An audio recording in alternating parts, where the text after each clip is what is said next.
ಎಲ್ಲ ಧ್ಯಾನ ಬಂಧುಗಳಿಗೆ ನಮಸ್ಕಾರ. ಮಹಾವತಾರ್ ಬಾಬಾಜಿಯವರಿಗೆ ನನ್ನ ನಮನಗಳು. ಹಾಗೇನೆ ಡಾಕ್ಟರ್ ಸುಭಾಷ್ ಪತ್ರಿಜಿಯವರಿಗೆ, ಸ್ವರ್ಣಮಾಲಾ ಅಮ್ಮನವರಿಗೆ ನನ್ನ ನಮನಗಳು. ಈ ಒಂದು ವೇದಿಕೆಯನ್ನ ನಿರ್ಮಾಣ ಮಾಡಿ ನಮ್ಗೆಲ್ಲರಿಗೂ ಇಂಥ ಅವಕಾಶವನ್ನು ಕಲ್ಪಿಸಿಕೊಟ್ಟಿರತಕ್ಕಂತಹ ಮಹಾವತಾರ್ ಫೌಂಡೇಶನ್ ಫೌಂಡರ್ ಆಗಿರತಕ್ಕಂತಹ doctor Ranganath sir, Lakshmi Ranganath madam ಮತ್ತು ಅವರೆಲ್ಲ ಸಿಬ್ಬಂದಿಯವರದವರಿಗೆ ನನ್ನ ನಮನಗಳು. ನನ್ನ ತಂದೆ ತಾಯಿಗೆ ಪ್ರಣಾಮವನ್ನ ಹೇಳುತ್ತಾ ಇಂದಿನ ಈ ಒಂದು ಸ್ವಾಧ್ಯಾಯವನ್ನ ಪ್ರಾರಂಭ ಮಾಡೋಣ. ತಮ್ಗೆಲ್ಲರಿಗೂ ಸಹ ಮತ್ತೊಮ್ಮೆ ಧನ್ಯವಾದಗಳು. ಮೊದಲನೇದಾಗಿ ನಾನು ಹೇಳ್ತೇನೆ, ನಾನೇನಂತ ದೊಡ್ಡ ಜ್ಞಾನಿ ಅಲ್ಲ. ವೇದಿಕೆಯಲ್ಲಿರುವ ಸಾಕಷ್ಟು ಜನರ ಒಂದು ನಾಲೆಜ್ ಅನ್ನು ನೋಡಿದ್ರೆ ನಂದು ಅಂಥದ್ದೇನಿಲ್ಲ ಅಂತ ಅಂದ್ಕೊಂಡಿದ್ದೇನೆ. ಆದ್ರೆ ನೀವೇನ್ ಹೇಳ್ತೀರಾ ಅದು ನನಗೆ ಒದಗಿ ಬರ್ಲಿ ಅಂತ ನಾನು ಹಾರೈಸ್ತೇನೆ. ಮುಂದೆ ಒಳ್ಳೆಯ ಜ್ಞಾನಿ ಆಗತಕ್ಕಂತ ಒಂದು ನಿಮ್ಮೆಲ್ಲರ ಆಶೀರ್ವಾದದಿಂದ ಆ ಒಂದು ಕಲೆ ಅಥವಾ ಒಂದು ಆಶೀರ್ವಾದ ನನಗಿರ್ಲಿ ಅಂತ ಹೇಳತಕ್ಕಂಥದ್ದು. Thank you Anuradha madam, thank you very much. ಈ ದಿನ ಈ ಸ್ವಾಧ್ಯಾಯ ಹಿಮಾಲಯ ಗುರುವಿನ ಗರಡಿಯಲ್ಲಿ, ಈ ಪುಸ್ತಕದ ಹೆಸರು ಓರ್ವ ಯೋಗಿಯ ಆತ್ಮಕಥೆ. ಅವರೇ ಶ್ರೀ ಎಂ. ಸೊ ಇವರೇ ಬರೆದಂತಹ ಈ ಪುಸ್ತಕ. ಸೊ ಇದರಲ್ಲಿ ನಾವು 9 ಅಧ್ಯಾಯಗಳನ್ನ ಈಗಾಗಲೇ ಮುಗಿಸಿದ್ವಿ ನಿನ್ನೆವರೆಗೆ. ಇವತ್ತು ನಾವು 10ನೆಯ ಅಧ್ಯಾಯವನ್ನ ನೋಡೋಣ. 10ನೆಯ ಅಧ್ಯಾಯನ ನಮ್ಮ ಮಸ್ತಾನರ ಆಶೀರ್ವಾದ ಅಂತ ಹೇಳತಕ್ಕಂಥದ್ದು. ನಿನ್ನೆ ಅವರೊಂದು ಸಮಾಧಿ ತೋಟಂ ಅಂತ ಹೇಳತಕ್ಕಂಥ ಜಾಗದಲ್ಲಿ ಹೋದ್ರು. ಅವರಿಗೆ ಹೃದಯ ಎಲ್ಲಿದೆ ಅಂತ ಹೇಳತಕ್ಕಂಥದ್ದು, ಅಥವಾ ಈ ಅನಾಹತ ಚಕ್ರ ನಾವು ಎಲ್ಲಿ ಕಾನ್ಸಂಟ್ರೇಟ್ ಮಾಡಬೇಕು ಧ್ಯಾನ ಮಾಡಿದಾಗ ಹೇಳತಕ್ಕಂಥ ಒಂದು ಡೌಟ್ ಇತ್ತು. ಅದು ಅವರಿಗೆ ಆ ಸಮಾಧಿ ತೋಟದಲ್ಲಿ ಹೋದಾಗ ಅವರಿಗೊಂದು ಅನುಭವ ಆಗಿ ಬಾಬಾಜಿಯವರು ಹೇಳಿ ಕಳಿಸಿದ್ದಾರೆ, ನಿನ್ನ ಹೃದಯ ಇಲ್ಲೇ ಇದೆ, ನೀನು ಇಲ್ಲಿಗೆ ಕಾನ್ಸಂಟ್ರೇಟ್ ಮಾಡು ಅಂತ ಹೇಳತಕ್ಕಂಥದನ್ನ ಅವರು ಅನುಭವವನ್ನ ಪಡ್ಕೊಂಡ್ರು. ಅಲ್ಲಿಂದ ಅವರು ಕಣ್ಣು ತೆಗೆದು ನೋಡಿದೆ. ಆ ನಂತರ ಹೊರಡುವ ಸಂದರ್ಭವನ್ನ ಇಲ್ಲಿ ಮಸ್ತಾನರ ಆಶೀರ್ವಾದ ಅಂತ ಹೇಳತಕ್ಕಂಥ ಅಧ್ಯಾಯದಲ್ಲಿ ನಾವು ನೋಡೋಣ. ಶ್ರೀ ಎಂ ಅವರು ಆ ಒಂದು ಅನುಭವವನ್ನ ಪಡೆದು ಕಣ್ಣು ತೆರೆದು ನೋಡ್ತಾರೆ. ಅಲ್ಲಿ ಯಾರು ಸಹ ಇರೋದಿಲ್ಲ. ಆ ನಂತರ ಒಂಥರ ಬೆಳಿಗ್ಗಿನ ಜಾವ, ಇನ್ನು ಕತ್ಲು ಸರಿಯಾದ ಬೆಳಕು ಸಹ ಆಗಿರುತ್ತಲ್ಲ. ಆದ್ರೂ ನಾನು ಮನೆಗೆ ಹೊರಡಬೇಕು ಅಂತ ಹೇಳತಕ್ಕಂಥ ನಿರ್ಧರಿಸಿ ಅವರು ಬರ್ತಾರೆ. ಅಲ್ಲಿಂದ ಸ್ವಲ್ಪ ದೂರ ನಡೆದ ಮೇಲೆ ಅವರಿಗೆ ಬಸ್ ಸಿಗುತ್ತೆ. ಅಲ್ಲಿಂದ ಅವರು ತಮ್ಮ ಮನೆಗೆ ಬರ್ತಾರೆ. ಇವರು ಮತ್ತೆ ಹೇಳ್ತಾರೆ, ಅಂದ್ರೆ ಹಿಂದಿರುಗಿ ನೋಡಿದ್ರೆ ಇವ್ರಿಗೆ ಇಷ್ಟರವರೆಗೆ ಎಲ್ಲ ಏನು ಅನುಭವವಾಯ್ತು ಅದನ್ನೊಮ್ಮೆ ಹಿಂದಿರುಗಿ ನೋಡಿದಾಗ ಮನುಷ್ಯನನ್ನು ಮಾಗಿಸಲು, ಅವನನ್ನು ದೃಢಗೊಳಿಸಿ ಆಧ್ಯಾತ್ಮದ ಔತಣ್ಯಕ್ಕೇರಿಸಲು ಅವಶ್ಯವಿರುವ ಈ ಅನುಭವಗಳೆಲ್ಲ ಸಾಮಾನ್ಯವಾಗಿ ಅಥವಾ ಸುಲಭದಲ್ಲಿ ದೊರಕುವಂಥದ್ದಲ್ಲ. ಇದು ಬಹಳ ವರ್ಷಗಳ ಒಂದು ಧ್ಯಾನದಿಂದ ಸಾಧನೆಯಿಂದ ಸಿಗತಕ್ಕಂಥದ್ದು. ಆದರೆ ನನಗೆ ಕೇವಲ 5 ವರ್ಷದಲ್ಲಿ ಇಂತಹ ಅನುಭವ ಆಯಿತು. ಇದು ನಿಜವಾಗ್ಲೂ ನನಗೆ ಒದಗಿ ಬಂದಂತ ಒಂದು ಅವಕಾಶ ಅಂತ ಹೇಳತಕ್ಕಂಥದನ್ನ ಅವರಲ್ಲಿ ನೆನೆಸ್ಕೊಳ್ತಾರೆ. ಜೊತೆಗೆ ಸಾಮಾನ್ಯವಾಗಿ ಪ್ರಾಪಂಚಿಕ ನೆಲೆಯಲ್ಲಿ ವರ್ಜ್ಯವೆಂದು ಪರಿಗಣಿತವಾದ ಈ ಮಾದಕ ದ್ರವ್ಯಗಳಿರ್ಬಹುದು, ಅಥವಾ ಕುಡಿತ ಇರಬಹುದು, ಹದಿಹರೆಯದ ಸೆಳೆತಗಳು ಇರಬಹುದು, ಇದಂಥದೆಲ್ಲವೂ ಸಹ ಒಂಥರ ಹೊರಗೆಳೆಯಲ್ಪಟ್ಟಿತ್ತು ನನಗೆ. ಯಾಕಂತಂದ್ರೆ ನಾನು ಒಬ್ಬ ಸಾಮಾನ್ಯ ವ್ಯಕ್ತಿ, ಇದೆಲ್ಲವೂ ಸಹ ನಾನು ಈ ಚಟಕ್ಕೆ ಇಳಿಬಹುದಿತ್ತು. ಆದ್ರೆ ಇದು ಎಲ್ಲವನ್ನು ತಡಿಲಿಕ್ಕೆ ಅಗೋಚರವಾದ ಒಂದು ಶಕ್ತಿ ನನ್ನನ್ನು ಯಾವಾಗ್ಲೂ ಕಾಯ್ತಾ ಇತ್ತು. ಆದ ಕಾರಣ ನಾನು ಅಂತ ಯಾವುದೇ ಒಂದು ಚಟಕ್ಕೆ ಬಲಿ ಆಗದೆ ನಾನು ಸುರಕ್ಷಿತವಾಗಿ ಬಂದೆ. ಅದಕ್ಕೆ ನನ್ನ ಗುರುಗಳು ಹೇಳ್ತಾರೆ, ಈ ಒಂದು ಅವಧಿ ಏನಿದೆ ಇದು ತಾಂತ್ರಿಕ ಅವಧಿ ಅಂತ ಅವರು ಕರೆದ್ರು. ಇದೊಂದು ಟೆಕ್ನಿಕಲ್, ಅಂದ್ರೆ ಅದನ್ನೆಲ್ಲ ಕಳೆದು ಬಂದಂತ ಒಂದು ಪೀರಿಯಡ್ ಅಂತ ಹೇಳತಕ್ಕಂಥದ್ದನ್ನ ಹೇಳ್ತಾರೆ. ಜೊತೆಗೆ ಎಲ್ಲರಿಗೂ ಅವರೊಂದು ಧನ್ಯವಾದನ ಹೇಳ್ತಾರೆ. ಅವರು ಅಲ್ಲಿಂದ ಈ 9 ಚಾಪ್ಟರ್ನಲ್ಲಿ ಏನೇನು ಕಂಡ್ರು, ಎಲ್ಲೆಲ್ಲಿ ಹೋದ್ರು, ಯಾರ್ಯಾರು ಸಿಕ್ಕಿದ್ರು, ಇವರೆಲ್ಲರೂ ಸಹ ನನ್ನನ್ನು ಯಾವುದೇ ಬೇಡದ ಬಲೆಗೆ ಹಾಕ್ಲಿಲ್ಲ. ಎಲ್ಲರೂ ಒಳ್ಳೆಯದನ್ನೇ ಮಾಡಿದ್ದಾರೆ. ನನ್ನ ಸ್ನೇಹಿತರಿರ್ಬೋದು, ಗುರುಗಳಿರ್ಬೋದು, ದೇವಸ್ಥಾನದ ಅರ್ಚಕರಿರ್ಬೋದು, ಇವರೆಲ್ಲರಿಗೂ ಸಹ ನನ್ನ ಒಂದು ಹಾದಿಯಲ್ಲಿ ಒಳ್ಳೆಯ ಮಾರ್ಗಕ್ಕಾಗಿ ನನ್ನನ್ನು ಅಳ್ಕೊಂಡು ಬಂದಿದ್ದಾರೆ. ಇವ್ರಿಗೆಲ್ಲರಿಗೂ ಕೃತಜ್ಞತೆಯನ್ನು ಸಹ ಹೇಳ್ತಾರೆ. ಇನ್ನೊಂದೇನು ಹೇಳ್ತಾರೆ ಅಂತಂದ್ರೆ, ಇದನ್ನ ನೆನೆಸ್ಕೊಂಡಾಗ ಮುಂದೆ ಒಂದು ದಿನ ಈ ಮಾದಕ ದ್ರವ್ಯ ಇರಬಹುದು, ಜೂಜುಕೋರರು ಇರಬಹುದು, ಅಥವಾ ಯಾವುದೇ ಮಾನಸಿಕ ತೊಂದರೆಯಿಂದ ಇರಬಹುದು, ಅವರಿಗೆ ಸಾಂತ್ವನ ಬೇಕು ಅಂತ ಹೇಳತಕ್ಕಂತಹವರು ನನ್ನ ಬಳಿಗೆ ಬರ್ತಾರೆ ಅಂತ ಹೇಳೋದನ್ನ ನಾನು ಕಲ್ಪನೆನೆ ಮಾಡಿರ್ಲಿಲ್ಲ. ಅಂದ್ರೆ ಅವರ ಸಾಧನೆಯಿಂದಾಗಿ ಈಗ ಸಾಕಷ್ಟು ಜನ ಅವರ ಹತ್ರ ಹೋಗಿ ಈ ಒಂದು ಸಾಂತ್ವನವನ್ನ ಪಡ್ಕೊಳ್ತಾರೆ.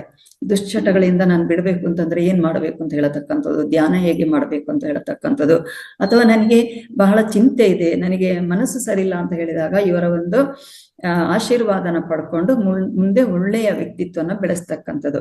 ಇದು ನನಗೆ ಆ ವಯಸ್ಸಿನಲ್ಲಿ ಆವಾಗ ಖಂಡಿತವಾಗ್ಲೂ ಇಷ್ಟೊಂದು ಜನ ನನ್ನ ಹತ್ರ ಬರ್ತಾರೆ ಇದಕ್ಕೋಸ್ಕರ ಅಂತ ಹೇಳತಕ್ಕಂಥ ಅಂದಾಜೆ ಇರ್ಲಿಲ್ಲ ಅಂತ ಹೇಳತಕ್ಕ ಮಾತನ್ನ ಹೇಳ್ತಾರೆ. ಆ ನಂತರ ಇನ್ನೊಂದು ಹೇಳ್ತಾರೆ ಅವರು, ಬಹುಶಃ ನನಗೆ ಈ ತರದ ಜೀವನ ಸಿಗದೇ ಇದ್ದಂತ ಪಕ್ಷದಲ್ಲಿ ನಾನು ಸಹ ಇವರ ಹಾಗೆ ಮದ್ಯ ವ್ಯಸನಿ ಆಗ್ತಾ ಇದ್ನೇನೋ, ಕೆಟ್ಟ ಚಟಕ್ಕೆ ಬಲಿಯಾಗ್ತಾ ಇದ್ನೇನೋ, ಅವರ ಒಳಗೆ ನಾನು ಒಬ್ಬನಾಗಿ ಬಿಡ್ತಾ ಇದ್ನೇನೋ, ಬಟ್ ಅದೆಲ್ಲವೂ ಸಹ ಆಗಿಲ್ಲ ಅಂತ ಹೇಳ್ತಕ್ಕಂಥನ್ನ ಹೇಳ್ತಾರೆ. ಇನ್ನೊಂದೇನು ಅಂತಂದ್ರೆ, ಮುಂದೆ ಹೋದಾಗ 5ನೇ ಅಧ್ಯಾಯವನ್ನ ಅವರು ನೆನಪು ಮಾಡ್ತಾರೆ. 5ನೇ ಅಧ್ಯಾಯದಲ್ಲಿ ಅವರು ಅವರ ಅಜ್ಜಿ ಅವರ ತಾಯಿ ಎಲ್ಲ ಒಂದು ದೇವಸ್ಥಾನದ ಕಡೆ ಹೋಗ್ತಾರೆ. ಅಲ್ಲಿ ಇವರಿಗೆ ಎಲ್ಲ ಜನಗಳು ಬಂದು ಅವರಿಗೆ ಕಷ್ಟವನ್ನ ಹೇಳ್ಕೊಳ್ತಾ ಅವರಿಗೆಲ್ಲ ಒಂದು ಪರಿಹಾರನ್ನ ಕೊಡತಕ್ಕಂತ ಒಂದು ಜಾಗ ಇರ್ತದೆ ಅದು. ಅಲ್ಲಿ ಇವರನ್ನ ಒಬ್ಬ ಇದ್ದಕ್ಕಿದ್ದಂತೆ ನೋಡ್ಬಿಟ್ಟು ಕಿರ್ಚ್ಕೊಳ್ತಾನೆ, ಅಯ್ಯೋ ಇವ್ ನನ್ನನ್ನು ಕಂಡು ಹಿಡಿದು ಬಿಟ್ಟ, ತಮಗೆ ನೆನಪಿದೆಯೇನೋ, ಇದನ್ನು ನಾನು ಆಲ್ರೆಡಿ 5ನೇ ಅಧ್ಯಾಯದಲ್ಲಿ ಹೇಳಿದ್ದೆ. ಈ ಹುಡುಗ ನನ್ನನ್ನು ಗುರುತಿಸ್ಬಿಟ್ಟ ಅಂತ. ಜೊತೆಗೆ ಅಲ್ಲಿ ಆ ತಾಯಿ ಒಬ್ರು ಇರ್ತಾರೆ, ಬಿಬಿ ಅಂತ ಹೇಳ್ಕೊಳ್ತಕ್ಕಂಥದ್ದು. ಅವರ ಹತ್ರ ಈ ತರ ಸಮಸ್ಯೆ ಇರೋರು ಬರ್ತಾ ಇದ್ರು.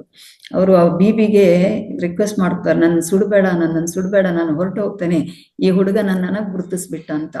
ಅವ್ರ ಅಜ್ಜಿಗೆ ತುಂಬಾ ತಲೆಬಿಸಿ ಆಗುತ್ತೆ, ಇದು ಏನಿದು ಅಂತ ಹೇಳ್ಕೊಂಡು ಬೇಗ ಅಲ್ಲಿಂದ ಜಾಗ ಖಾಲಿ ಮಾಡೋಣ ಅಂತ ಅವರು ಈ ಶ್ರೀಯಮ್ಮನ ಕರ್ಕೊಂಡು ಹೊರಟು ಬಿಡ್ತಾರೆ. ಇದೇ ಒಂದು ವ್ಯಕ್ತಿಯನ್ನ ಮತ್ತೆ ಅವರು ಭೇಟಿಯಾಗಿದ್ದ ಬಗ್ಗೆ ಇಲ್ಲಿ ಹೇಳ್ತಾರೆ. ಇದೇ ಮಸ್ತಾನರ ಒಂದು ಆಶೀರ್ವಾದ ಅಂತ ಹೇಳತಕ್ಕಂಥದ್ದನ್ನ ಹೇಳ್ತಾರೆ. ಇವರು ಸಾಮಾನ್ಯವಾಗಿ ಇವರಿಗೆ 16ನೇ ವಯಸ್ಸಿನಲ್ಲೇ ಇವರೊಂದು ಆರ್ಮಿನಲ್ಲಿ ಜಾಯಿನ್ ಆಗ್ಬೇಕು ಅಂತ ಇವಕ್ಕೊಂದು ಅವಕಾಶ ಬರುತ್ತೆ. ಅವ್ರು ಹೋಗ್ತಾರೆ, ಅಲ್ಲಿ ಇಂಟರ್ವ್ಯೂನ ತಗೊಂಡು ಇವರು ಸೆಲೆಕ್ಟ್ನು ಆಗ್ತಾರೆ. ಆದ್ರೆ ಇವ್ರಿಗೆ ಏನಾಗುತ್ತಂದ್ರೆ, ನನಗೆ ಇದು ಬೇಡ, ನಾನು ವಾಪಸ್ ಅವರ ಸೆಳೆತ ಆಧ್ಯಾತ್ಮಿಕದಲ್ಲೇ ಇತ್ತು. ಅವರು ಆಕ್ಚುಲಿ 1 ವಾರದ ಒಂದು ಇಂಟರ್ವ್ಯೂಲ್ ಆಗಿ ನಾನು ಆರಾಮಾಗಿ ಮನೆಗೆ ಬರ್ತೇನೆ ಅಂತ ಹೇಳಿ ತಂದೆ ತಾಯಿಗಳು ಅನ್ಕೋತಾರೆ. 1 ವಾರ ಆದ್ಮೇಲೆ ಮಗ ಮನೆಗೆ ಬರ್ತಾನೆ ಅಂತ. ಆದ್ರೆ ಅಲ್ಲಿ ಅವರು ಡಿಸೈಡ್ ಮಾಡ್ತಾರೆ. ಅಲ್ಲಿ ಏನ್ ಮಾಡ್ತಾರೆ ಅಂತಂದ್ರೆ, ನನಗೆ ಇಂಥದ್ದು ಏನು ಸಹ ಬೇಡ ಅಂತ ಹೇಳ್ಬಿಟ್ಟು ಒಂದು ಸುಳ್ಳು ನೆಪವನ್ನ ಹಾಕ್ತಾರೆ. ನನಗೆ ತುಂಬಾ ಹುಷಾರಿಲ್ಲ, ನನಗೆ ತಲೆನೋವು ಆಗ್ತಿದೆ, ನನಗೆ ಹೊಟ್ಟೆ ನೋವು ಆಗ್ತಾ ಇದೆ, ಅದಕ್ಕೋಸ್ಕರ ನನಗೆ ರಜೆ ಬೇಕು, ನಾ ಇಲ್ಲಿ ಮುಂದುವರ್ಸಕ್ ಆಗೋದಿಲ್ಲ ಅಂತ. ಅವರಿಗೆ ರಜೆನೂ ಸಿಗುತ್ತೆ. ಆದ್ರೆ ಈ ರಜೆನ ಪಡ್ಕೊಂಡ ಇವರು ನೇರವಾಗಿ ಮನೆಗೆ ಬರುವುದಿಲ್ಲ. ಅವ್ರೇನ್ ಮಾಡ್ತಾರೆ, ಮತ್ತೆ ಅವರ ಪ್ರಯಾಣ, ಯಾಕಂದ್ರೆ ಅವರು ಗುರುಗಳನ್ನ ಹುಡುಕ್ತಾನೇ ಹೋಗ್ತಾ ಇದ್ರು, ಮತ್ತೆ ಅವರು ಪ್ರಯಾಣವನ್ನ ಮಾಡ್ತಾರೆ. ಈ ಪ್ರಯಾಣವನ್ನ ಮಾಡ್ತಾ ಇದ್ದಾಗ, ಅಂದ್ರೆ ಅವರಿಗೆ ಸಾಕಷ್ಟು ದಿನ ಆಯ್ತು, 1 ವಾರ ಅಂತ ಹೇಳಿದಾಗ ಒಂದೇ ದಿನದಲ್ಲಿ ಇಂಟರ್ವ್ಯೂ ಮಾಡಿದ ತಕ್ಷಣ ಅವರು ಡಿಸೈಡ್ ಮಾಡಿಬಿಟ್ಟು ಹೊರಗೆ ಬರ್ತಾರೆ. ಇವರು ಮತ್ತೆ ಈ ಕಡಲ ತೀರ ಅಂತ ಹೇಳ್ತೇವಲ್ಲ ನಾವು, ಬೀಚ್ ಅಂತ ಹೇಳ್ತೇವಲ್ಲ, ಅಲ್ಲಿಗೆ ಬಂದು ಮತ್ತೆ ಇವರು ಈ ಹಿಂದೆ ಹೋಗಿದ್ರಲ್ಲ ಒಂದು ಸಮಾಧಿಯ ಜಾಗ, ಅಲ್ಲಿಗೆ ಬರ್ತಾರೆ. ಅಲ್ಲಿ ಅವರು ಹೇಳ್ತಾರೆ, ಅದು ಆವಾಗ ಚಿಕ್ಕ ಒಂದು ಸಮಾಧಿ ಇತ್ತು, ಜನಗಳೆಲ್ಲ ಅಲ್ಲಿ ಬರ್ತಾ ಇದ್ರು. ಈಗ ಅದು NRIಗಳು, ಫಾರಿನ್ ಅಲ್ಲಿ ಇರತಕ್ಕಂಥ ಎಲ್ಲರೂ ಸೇರ್ಕೊಂಡು ಬೃಹತ್ತರವಾದ ಮಸೀದಿಯನ್ನೆಲ್ಲ ಕಟ್ಟಿ ತುಂಬಾ ಜನಗೆ ಅಲ್ಲಿ ಬರತಕ್ಕಂಥದ್ದು ಸಹ ನೋಡ್ತಾ ಇದ್ದೇನೆ ಅಂತ. ಅದರ ಒಳಗೆ ಅವರು ಹೋಗುದಿಲ್ಲ. ಅವ್ರಿಗೆ ಅನ್ಸುತ್ತೆ, ನಾನು ತುಂಬಾ ದಣದಿದ್ದೇನೆ, ಒಂದು ಒಳ್ಳೆಯ ಟೀ ಕುಡಿಬೇಕು, ಚಾ ಕುಡಿಬೇಕು ಅಂತ ಹೇಳತಕ್ಕಂಥದನ್ನ ಮಾಡಿ ಅವರು ಒಂದು ಚಾದ ಅಂಗಡಿಯನ್ನು ಹುಡ್ಕೊಂಡು ಬರ್ತಾರೆ. ಚಾದ ಅಂಗಡಿಗೆ ಬರುವಾಗ ಅಲ್ಲಿ ಚಾದ ಅಂಗಡಿ ದರ್ಗಾ ಚಹಾ ಅಂತ ಹೇಳತಕ್ಕಂಥ ಒಂದು ಅಂಗಡಿ ಇರ್ತದೆ. ಅಲ್ಲಿ ಅವರು ಬರ್ತಾರೆ. ಅಲ್ಲಿ ಬಂದಾಗ ಹೊರಗಿನಿಂದಲೇ ಅವ್ರಿಗೊಂದು ದೃಶ್ಯ ಕಾಣುತ್ತೆ, ಜನೆಲ್ಲ ಸೇರ್ಕೊಂಡಿದ್ದಾರೆ, ಏನನ್ನೋ ದಿಟ್ಟಿಸಿ ನೋಡ್ತಾ ಇದ್ದಾರೆ ಅಂತ. ಇವರು ಸಹ ಅಲ್ಲಿಗೆ ಹೋಗ್ತಾರೆ, ಇಲ್ಲಿ ಏನಾಗಿದೆ ನೋಡೋಣ ಅಂತ ಹೇಳತಕ್ಕಂಥದ್ದನ್ನು. ಅಲ್ಲಿಗೆ ಹೋದಾಗ ಅಲ್ಲಿ ಒಬ್ಬ ನಗ್ನ ವ್ಯಕ್ತಿ, ಮೈ ಮೇಲೆ ಏನು ಬಟ್ಟೆ ಇರುವುದಿಲ್ಲ, ತನ್ನಷ್ಟಕ್ಕೆ ತಾನೇ ಮಾತಾಡ್ತಾರೆ, ತನ್ನಷ್ಟಕ್ಕೆ ತಾನೇ ನಗಾಡ್ತಾರೆ, ಒಂಥರ ತುಂಬಾ ಗಲೀಜು ಆಗಿ, ಜೊತೆಗೆ ಕ್ಷೀಣ ಶರೀರ, ಏನು ಇಲ್ಲ, ಖಾಲಿ ಮೂಳೆ ಮಾತ್ರ ಇರತಕ್ಕಂಥ ಒಂದು ದೇಹ ಇರತಕ್ಕಂಥ ಒಂದು ವ್ಯಕ್ತಿಯನ್ನ ಕಾಣ್ತಾರೆ. ಜೊತೆಗೆ ಇವರನ್ನ ಮತ್ತೆ ಅವರು ತೆವಳುತ್ತಾ ಹೋಗ್ತಾ ಇರ್ತಾರೆ, ನಡ್ಕೊಂಡಲ್ಲ. ಇದು ಏನಪ್ಪಾ ಅಂತ ಹೇಳ್ಕೊಂಡು ಅಲ್ಲಿಗೆ ಅವರು ಪ್ರವೇಶವನ್ನ ಮಾಡ್ತಾರೆ. ಆದ್ರೆ ಅವರ ಕಂಗಳು ಇವರ ದೃಷ್ಟಿ ಮಿಲನ ಆಗುತ್ತೆ. ಆಗ ಇವರಿಗೆ ಒಂಥರ ಆಗುತ್ತೆ, ಎಷ್ಟೊಂದು ಪ್ರೇಮಮಯವಾದ ಶರೀರ ಹಾಗೆ ಇರ್ಬೋದು, ಕೊಳಕಿರ್ಬೋದು, ಆದ್ರೆ ಅವರ ಕಣ್ಣು ಎಷ್ಟು ಪ್ರೇಮಮಯವಾಗಿದೆ. ಹಾಗೆ ನೋಡ್ತಾ ಇದ್ದ ಹಾಗೆ ಅವರ ಕಣ್ಣ ಮುಂದೆ ಒಂದು ದೃಶ್ಯ ಬರುತ್ತೆ. ಅದೇನು ಅಂತಂದ್ರೆ, ನಾನು ಹಿಂದೊಮ್ಮೆ ಈ ವ್ಯಕ್ತಿಯನ್ನ ನೋಡಿದ್ದೆ ಅಂತ ಹೇಳತಕ್ಕಂಥದ್ದು. ಸೊ ಎಲ್ಲೋ ನೋಡಿದ್ದೆ ನಾನು ಈ ವ್ಯಕ್ತಿಯನ್ನ, ನಾನು ಮೊದಲೇ ಭೇಟಿಯಾಗಿದ್ದೇನೆ, ನನಗಿದು ಎರಡನೆಯವರ ಭೇಟಿ ಅಂತ ಹೇಳತಕ್ಕಂಥದ್ದು ಅವರಿಗೆ ಹೊಳಿತದೆ. ಆಮೇಲೆ ಅವರನ್ನೇ ದೃಷ್ಟಿಸಿ ಇವರು ನೋಡ್ತಾ ಇರ್ತಾರೆ. ಆವಾಗ ಅವರೊಂದು ಮಾತು ಹೇಳ್ತಾರೆ, ಅಂದ್ರೆ ಮಲಯಾಳದಲ್ಲಿ ಹೇಳ್ತಾರೆ, ಬಂದಿಟ್ಟಾನ್ ಅಂದ್ರೆ ಬಂದು ಬಿಟ್ಟ ಈ ಹುಡುಗ ಬಂದು ಬಿಟ್ಟ ಅಂತ. ಯಾಕಂತಂದ್ರೆ ಅವ್ರು ಹಿಂದೆ ಭೇಟಿಯಾಗಿದ್ದಾಗ ಸಹ ಹೇಳ್ತಾರೆ, ಸರಿ ಈಗ ನೀನು ಹೋಗು, ಮತ್ತೊಂದು ದಿನ ನಾನು ಸಿಗ್ತೇನೆ ಅಂತ ಹೇಳ್ತಕ್ಕಂಥ ಒಂದು ಮಾತನ್ನ ಹೇಳಿರ್ತಾರೆ. ಆಗ ಅವರು ಅದನ್ನ ಮನಸ್ಸಿಗೆ ಏನು ತಗೊಳ್ಳೋದಿಲ್ಲ ಏನ್ ಹೇಳ್ತಾರೆ ಅಂತ. ಈಗ ಅವರಿಗೆ ನೆನಪಾಗುತ್ತೆ. ಸೊ ಅಂದು ಹೇಳಿದಂತಹ, ಅಂದ್ರೆ ಒಂದು 5-6 ವರ್ಷಗಳ ಹಿಂದೆ ಹೇಳಿದಂತಹ ಮಾತಿನ ವ್ಯಕ್ತಿ ಈ ವ್ಯಕ್ತಿ ಅಂತ ಹೇಳತಕ್ಕಂಥದ್ದು ಅವರಿಗೆ ಅನುಭವ ಆಗುತ್ತೆ. ಜೊತೆಗೆ ಅವರು ಹೇಳ್ತಾರೆ, ನೀನು ಕಳ್ಳ, ನೀನು ದೊಡ್ಡ ಕಳ್ಳ, ನನ್ನ ಸಂಪತ್ತನ್ನೆಲ್ಲ ಕದಿಲಿಕ್ಕೆ ನೀನು ಇಲ್ಲಿ ಬಂದಿದ್ಯಾ ಅಂತ. ಆಗ ಇವರಿಗೆ ಸ್ವಲ್ಪ ಕೋಪನೇ ಬರುತ್ತೆ. ಏನಿದು, ನಾನು ಏನನ್ನ ಕದ್ದಿದ್ದೇನೆ, ನಾನು ಏನೇನು ಮಾಡಿದ್ದೇನೆ, ನಾನು ಅಂಥದ್ದೇನು ಮಾಡಿಲ್ವಲ್ಲ ಅಂತ ಹೇಳತಕ್ಕಂಥದ್ದನ್ನ ಅವರು ಹೇಳ್ತಾರೆ. ಆವಾಗ ಅವರು ಹೇಳ್ತಾರೆ, ಇಲ್ಲ, ನೀನೆಲ್ಲವನ್ನ ಕದಿಲಿಕ್ಕೆ ಬಂದಿದೀಯಾ, ನನ್ನಲ್ಲಿರೋ ಸಂಪತ್ತನ್ನ ನೀವು ಕದಿಲಿಕ್ಕೆ ಬಂದಿದ್ಯಾ ಅಂತ ಹೇಳತಕ್ಕಂಥದ್ದನ್ನು ಹೇಳಿ ಅವರು ಮತ್ತೆ ಒಂದು ಗ್ಲಾಸ್ ಚಾನ ಕೇಳ್ತಾರೆ. ಅಲ್ಲಿ ಹಮೀದ್ ಅಂತ ಹೇಳತಕ್ಕಂಥ ಮುಸ್ಲಿಂ ವ್ಯಕ್ತಿ ಆ ಚಾದ ಅಂಗಡಿಯನ್ನ ನಡೆಸ್ತಾ ಇರ್ತಾರೆ. ಅವರು ಚಾ ತಂದು ಕೊಡ್ತಾರೆ. ಚಾ ತಂದು ಕೊಟ್ಟ ತಕ್ಷಣ ಇವರು ಶ್ರೀಯಮ್ಮಿಗೆ ಹೇಳ್ತಾರೆ, ಈ ಚಾದ ದುಡ್ಡನ್ನ ನೀನ್ ಕೊಡು ಅಂತ. ಅವ್ರ ಹತ್ರ ಕೆಲವು ಸ್ವಲ್ಪ ಮಾತ್ರ ನಾಣ್ಯಗಳು ಉಳ್ಕೊಂಡಿರ್ತದೆ. ಬಟ್ ಅವರು ಒಂದು 10 ರೂಪಾಯಿ ನಾಣ್ಯವನ್ನ ತೆಗೆದು ಆ ಚಾಕ್ಕೆ ಕೊಡ್ತಾರೆ. ಜೊತೆಗೆ ಒಂದು ಸಿಗರೇಟ್ ಅನ್ನು ಸಹ ಅವರು ಸೇರ್ತಾರೆ. ಆ ನಂತರ ಕೈ ಸನ್ನೆ ಮಾಡಿ ಕರೀತಾರೆ, ಬಾ ಇಲ್ಲಿ ಹತ್ರ ಬಾ, ನೀನು ಇಲ್ಲಿ ಕೂತ್ಕೋ ಅಂತ. ಸೊ ಇವ್ರ ಹತ್ರ ಇರತಕ್ಕಂಥ ಬ್ಯಾಗ್ ಅದನ್ನೆಲ್ಲ ಅವರು ಪಕ್ಕದಲ್ಲಿ ಇಟ್ಕೊಂಡು ಅವರು ಹೋಗಿ ಅವರ ಪಕ್ಕದಲ್ಲಿ ಕೂತಿರ್ತಾರೆ. ಈ ವ್ಯಕ್ತಿ ಚಾನ ತಕೊಂಡು ಚಾನ ಸ್ವಲ್ಪ ಕುಡಿದು ಬಿಟ್ಟು ಆ ನಂತರ ಶ್ರೀಯಮ್ಮಿಗೆ ಕೊಡ್ತಾರೆ. ಇದರಲ್ಲಿ ಉಳಿದ ಚಾವನ್ನ ತಗೋ ಕುಡಿ ಅಂತ ಹೇಳ್ತಕ್ಕಂಥದ್ದು. ಇವರಿಗೆ ತುಂಬಾ ಒಂಥರ ಕಸಿವಿಸಿ ಆಗುತ್ತೆ. ಯಾಕಂತಂದ್ರೆ ಕೊಳಕು ಜೀವ, ಸ್ನಾನ ಇಲ್ಲ, ಹಲ್ಲುಜ್ಜಿಲ್ಲ, ಇದನ್ನೆಲ್ಲ ನೋಡಿದಾಗ ನಾನು ಹೇಗೆ ಕುಡಿಲಿ ಅಂತ ಹೇಳತಕ್ಕಂಥದ್ದು. ಆಗ ಹಮೀದ್ ಅಂತ ಹೇಳತಕ್ಕಂಥವ್ರು ಹೇಳ್ತಾರೆ, ಇದು ನಿನ್ನ ಒಂದು ಯೋಗ, ಇದು ನಿನಗೆ ಅವರ ಆಶೀರ್ವಾದ, ನಿನಗೇನು ಅಂತ ಗೊತ್ತಿಲ್ಲ, ಬಟ್ ಇದು ಎಲ್ರಿಗೂ ಸಿಗೋದಿಲ್ಲ. ಸೊ ಈಗ ನಿನಗೆ ಅವರು ಕುಡಿದಂತ ಅರ್ಧ ಚಾವನ್ನ ನಿನಗೆ ಕುಡಿಲಿಕ್ಕೆ ಹೇಳಿದ್ದಾರೆ. ನೀನು ಯಾವುದೇ ಯಾವುದೇ ಹೇಸಿಗೆ ಅಥವಾ ಯಾವುದೇ ಗಲೀಜು ಅಂತ ಹೇಳದೆ ನೀನು ಅದನ್ನ ಸ್ವೀಕಾರ ಮಾಡು, ಅದನ್ನ ಕುಡಿ, ಇಂಥ ಯೋಗ ಯಾರಿಗೂ ಸಿಗುದಿಲ್ಲ ಅಂತ ಹೇಳ್ತಾರೆ. ಹಾಗಾಗಿ ಅವರು ಕಣ್ಮುಚ್ಚಿ ಆ ಚಾನ್ನ ಕುಡಿತಾರೆ. ಕುಡಿದು ನಾನೇ ಅದೃಷ್ಟವಂತ ಅಂತ ಹೇಳತಕ್ಕಂಥದನ್ನ ಏನು ಹಮೀದ್ ಹೇಳ್ತಾ ಇದ್ದಾರೆ ಅದನ್ನೇ ಮನಸ್ಸಲ್ಲಿ ಅಂದ್ಕೊಂಡು ಅವರದನ್ನ ಕುಡಿದು ಬಿಡ್ತಾರೆ. ಅಲ್ಲಿಗೆ ಒಂಥರ ಅವರಿಗೆ ಅವರ ಮೇಲೆ ಒಂದು ವಾತ್ಸಲ್ಯ, ಇದು ಎಂತ ಒಂದು ವ್ಯಕ್ತಿತ್ವ ಅಂತ ಹೇಳತಕ್ಕಂಥ ಒಂದು ಅನುಭವ ಸಹ ಅವರಿಗೆ ಆಗುತ್ತೆ. ಅವ್ರು ಏನ್ ಮಾಡ್ತಾರೆ, ಆ ವೃದ್ಧ ತಕ್ಷಣ ಒಂಥರ ಕುಣಿತ ಎದ್ದು ನಿಲ್ತಾರೆ. ನೀನ್ ಬಾ ಬಾ ಅಂತ ಶ್ರೀಯಮ್ಮಗೆ ಕರೆದು ಬಿಟ್ಟು ಓಡ್ಲಿಕ್ಕೆ ಪ್ರಾರಂಭ ಮಾಡ್ತಾರೆ.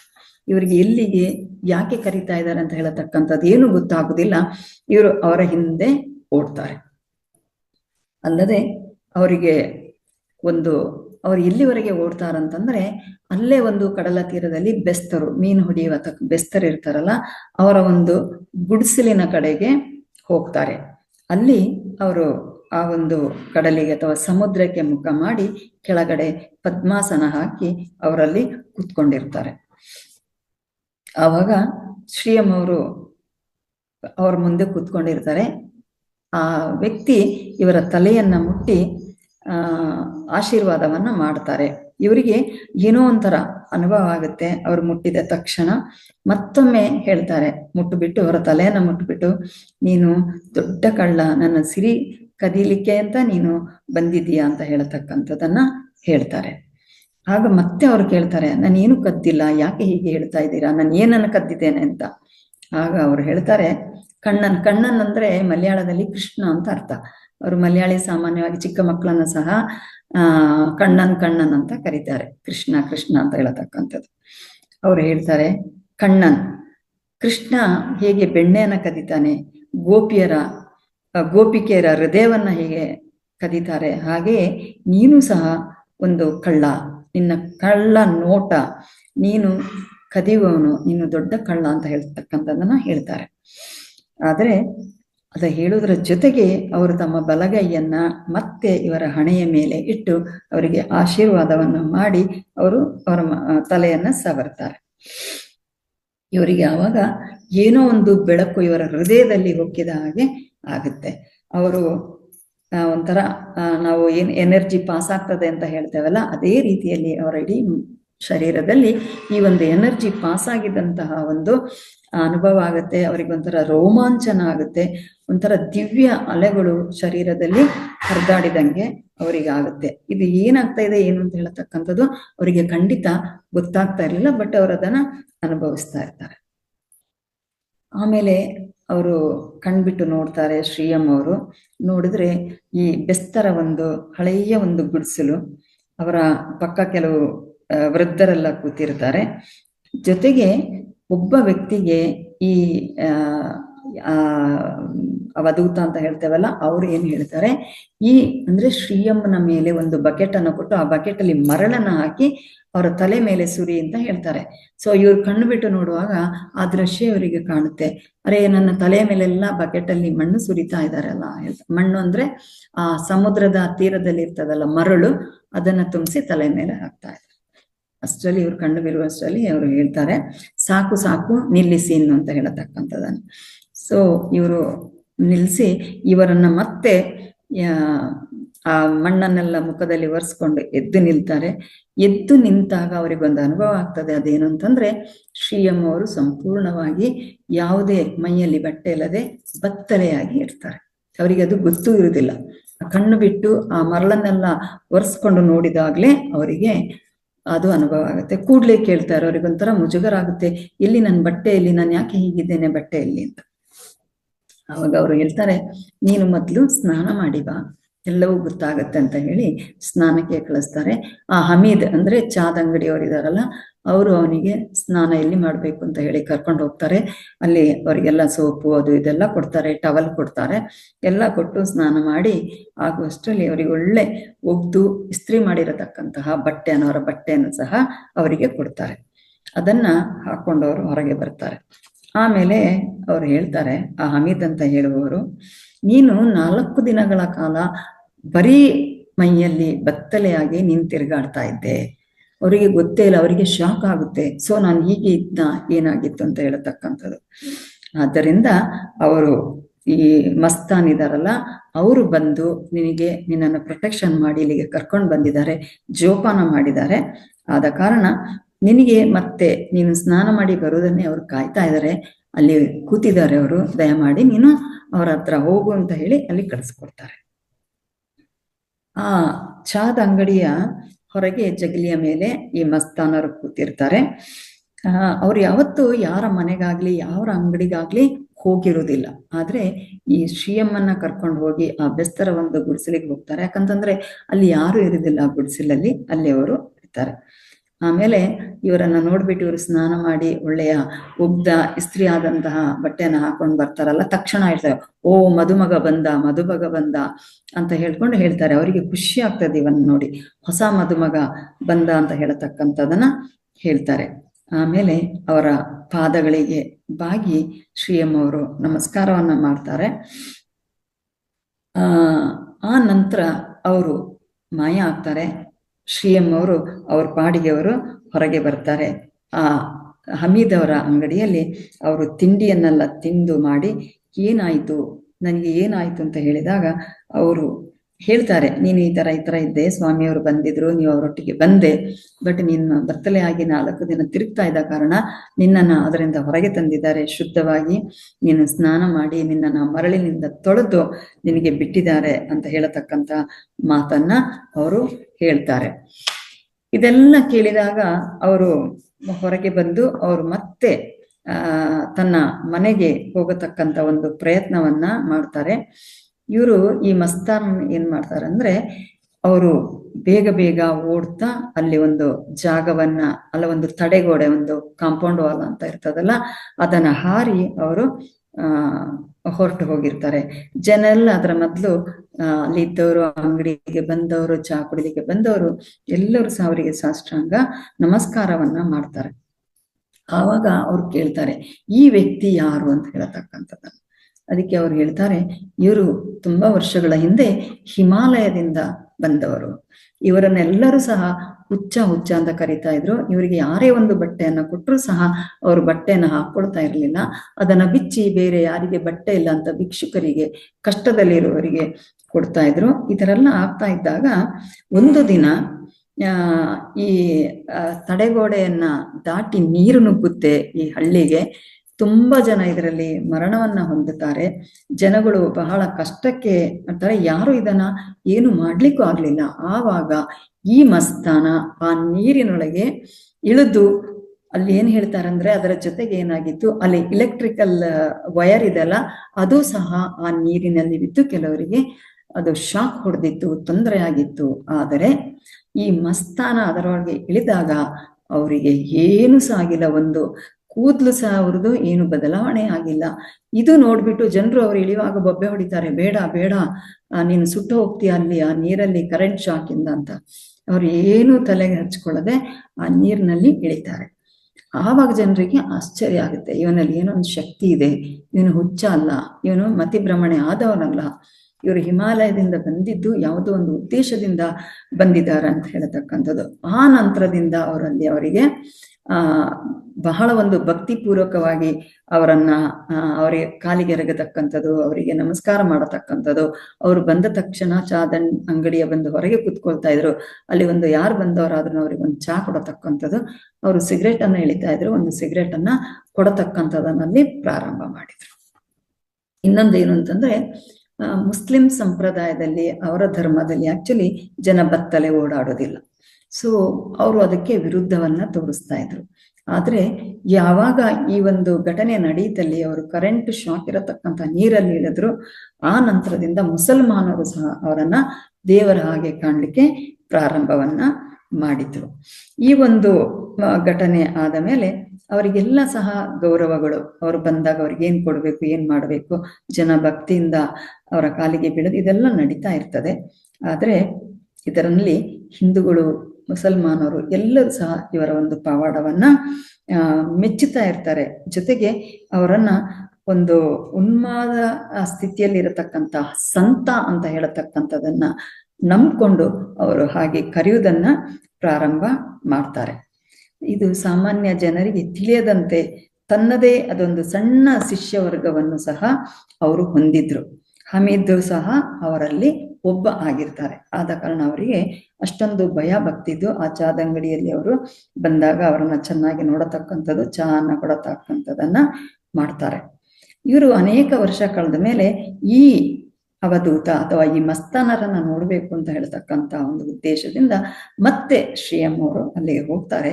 ಆದರೆ ಅಲ್ಲಿ ಅವರನ್ನ ಭೇಟಿ ಆಗುದಿಲ್ಲ, ಬದಲಿಗೆ ಅವರ ಸಮಾಧಿಯನ್ನ ಅವರು ನೋಡ್ತಾರೆ. ಅದು ತುಂಬಾ ಬೇಜಾರಾಗುತ್ತೆ, ನಾನು ಮತ್ತೊಮ್ಮೆ ಅವರನ್ನ ನೋಡ್ಬೇಕಿತ್ತು, ನೋಡಿಲ್ವಲ್ಲ ಅಂತ.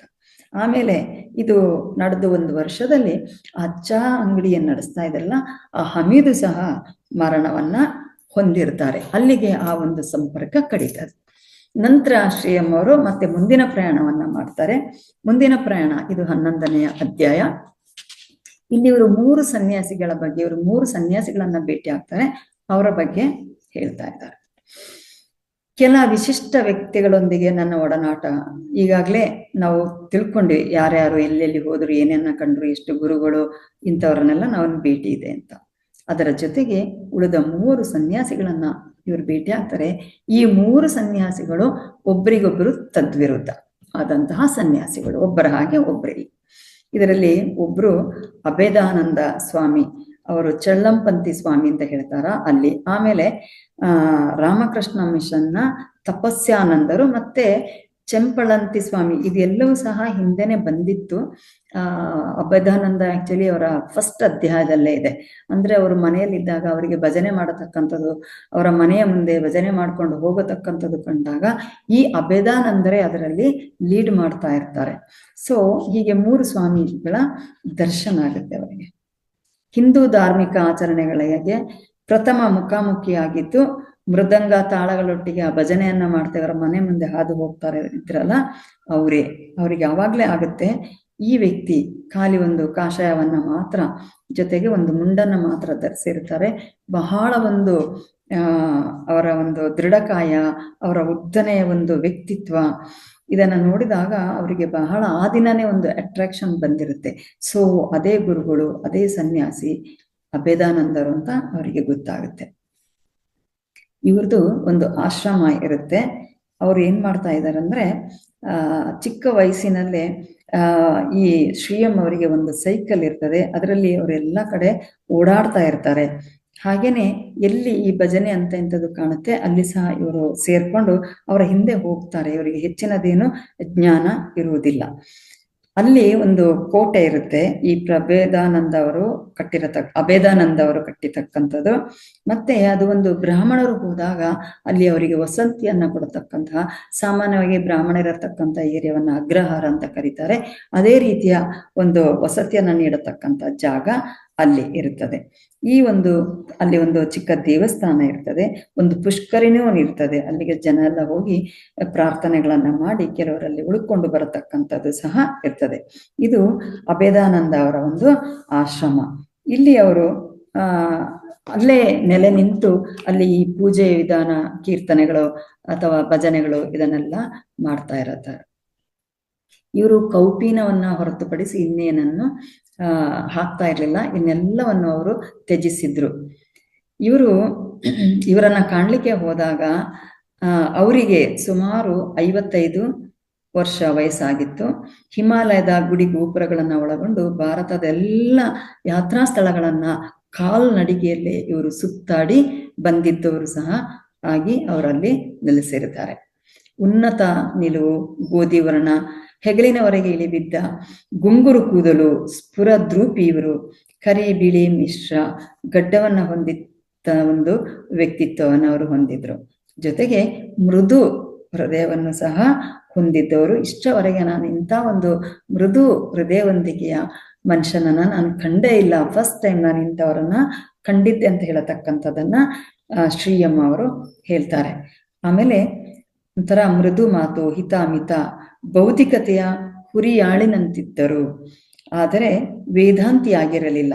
ಲೀಲಾಲೋಲ, ದನಗಾಹಿ, ಕೃಷ್ಣನ ಭಕ್ತ, ಶರಣಾರ್ಥಿ, ಕೃಷ್ಣ ಭಕ್ತಿ ರಸಾಯನದಲ್ಲಿ ತಮ್ಮನ್ನು ಅದ್ದಿಕೊಂಡವರು. ಯಾಕಂತಂದ್ರೆ ಅವ್ರಿಗೂ ವೇದ ಅಂತದೆಲ್ಲ ಗೊತ್ತಿರಲಿಲ್ಲ, ಆದರೆ ಶ್ರೀಕೃಷ್ಣನ ಪರಮ ಭಕ್ತ ಅವರು ಆಗಿದ್ರು.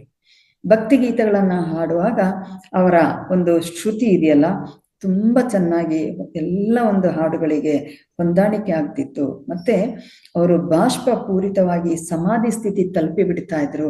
ಅವರು ಭಜನೆ ಮಾಡೋದಾಗ್ಲಿ, ಭಕ್ತಿ ಗೀತೆಯನ್ನ ಹೇಳೋದಾಗ್ಲಿ, ಅವ್ರಿಗೆ ಯಾವುದೇ ಒಂದು ಜ್ಞಾನ ಇಲ್ಲದೆ ಸಮಾಧಿ ಸ್ಥಿತಿಯಲ್ಲಿ ಅವರು ಅದನ್ನ ಮಾಡ್ತಾ ಇದ್ರು. ಗೋಪಿಯರಂತೆ ಕೃಷ್ಣನ ಪ್ರೇಮಿಯಾಗಿ ಕಲ್ಪಿಸಿಕೊಳ್ಳುವ ಮಧುರ ಭಾವದ ಪರಿಕಲ್ಪನೆಯನ್ನ ಅವರು ಗ್ರಹಿಸಿದ್ರು.